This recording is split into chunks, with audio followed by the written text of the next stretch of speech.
लंबी चौड़ी बहू।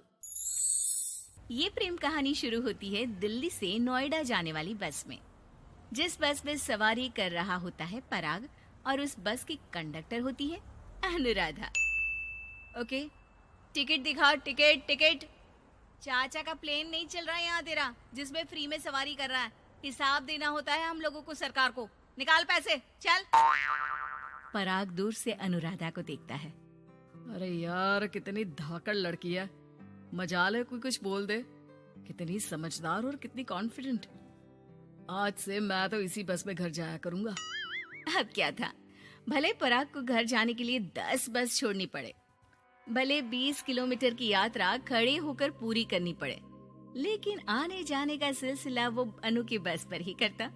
एक दिन, ओह क्या करता है तू? हाँ, मैं नोटिस करती हूँ, देखता रहता है मुझे जब देखो तब। हाँ, वो मैं तुम्हें पसंद करता हूँ और शादी भी तुम्ही से करूंगा। हैं?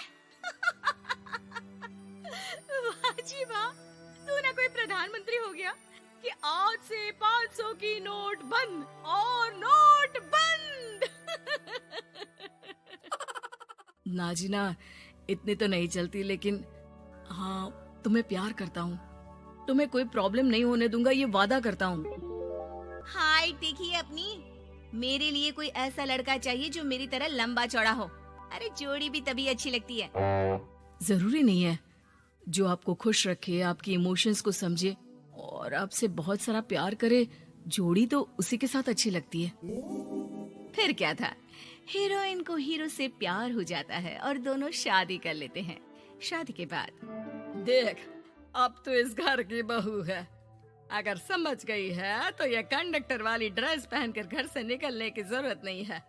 पराग अच्छा कमाता है तो तेरी नौकरी की भी जरूरत नहीं है हम लोगों को। अरे कैसी बात कर रही है माँ जी? यूँ कोई सरकारी नौकरी छोड़ता है क्या? और जब मेरी नौकरी लगी थी, मेरी अम्मा कितनी खुश हुई थी पता है? मैं तो नौकरी करूंगी। अरे नौकरी करेगी तो डंडे से मारूंगी, और हाँ, जो निकली घर से बाहर ना, तो हाथ पैर तोड़ दूंगी और घर से बाहर निकाल दूंगी, देख लेना। अनु को समझ में नहीं आता कि वो सास को कैसे समझाए कि सरकारी नौकरी लगना आसान बात नहीं होती, और उसने इस नौकरी को पाने के लिए कितनी हार्ड वर्क की थी। रात को अनु पराग से बात करती है। देखो पराग, मैं नौकरी करना चाहती हूँ। मुझे नहीं पता था कि तुम्हारी माँ को मेरी नौकरी से प्रॉब्लम होगी, वरना। ऐसी बात नहीं है, मैं माँ को समझाता हूँ। अगले रोज, देखो माँ, महंगाई का जमाना है और मेरी प्राइवेट नौकरी है। आज है कल का पता नहीं। वैसे भी अनु की सैलरी मेरी सैलरी के बराबर है। अगर ये भी नौकरी करेगी तो हम लोगों को जिंदगी जीने में आसान हो जाएगी ना। सास को बेटे की बात समझ में आती है और वो अनु की नौकरी के लिए मान जाती है। अगले रोज, बेटा, बहू, तुम लोगों को लेकर मुझे कुल देवी के दर्शन के लिए जाना है, तो रविवार को दोनों सुबह ही तैयार हो जाना। अगले रोज दोनों तैयार हो जाते हैं और कुल देवी के मंदिर पहुंच जाते हैं। क्या संतोषी बहन, ये कैसी बहू ले आई हो। बहू बेटा लग रही है और बेटा बहू। अरे कोई पहलवानी लड़ानी थी क्या, जो इतनी लंबी चौड़ी बहू ले आई? अब क्या बताए पंडित जी, जो बेटे ने पसंद किया हमने उसे हाँ कर दी। अब बेटा जाने और उसका परिवार। और ये तो बस कंडक्टर की नौकरी करती है, इंटरस्टेट। और सच्ची, वाह वाह वाह, यह तो बड़ी बात है संतोषी।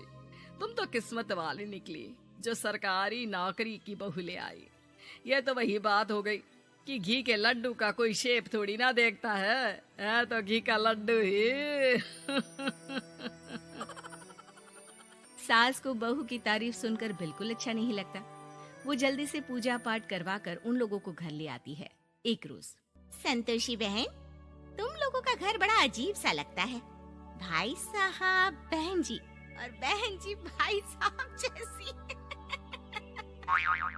अरे बस किया कर, सरकारी नौकरी देखी तो हाँ बोल दिया, और इतना भी क्या, पैसे की चिंता। चलती हूँ, खाना बनाना है।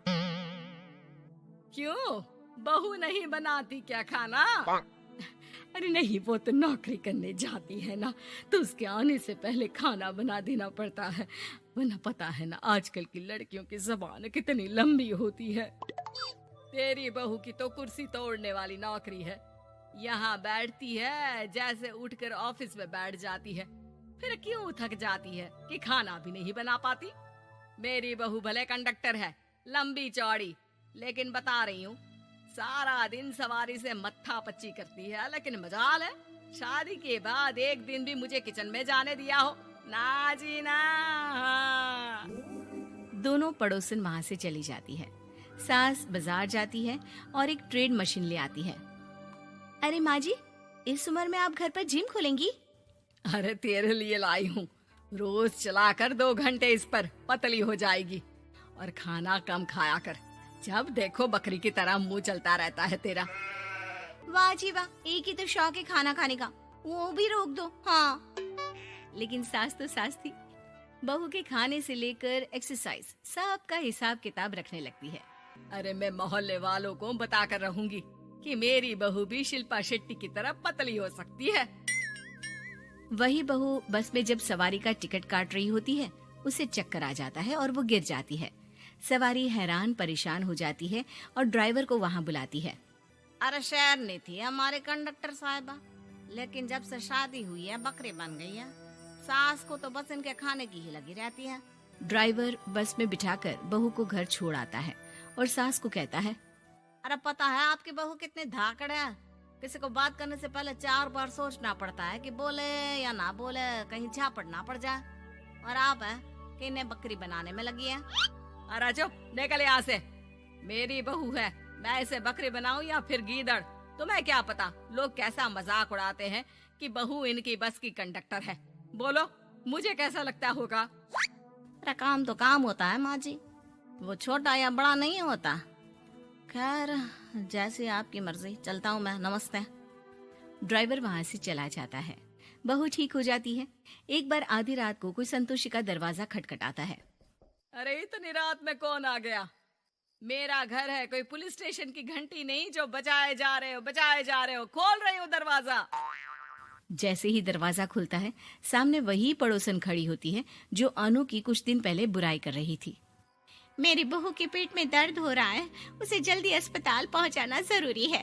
हाँ तो पहुंचाओ, और जल्दी लड्डू के साथ खुशखबरी भी सुना देना। हाँ, काहे हमारा दरवाजा पीट रही हो?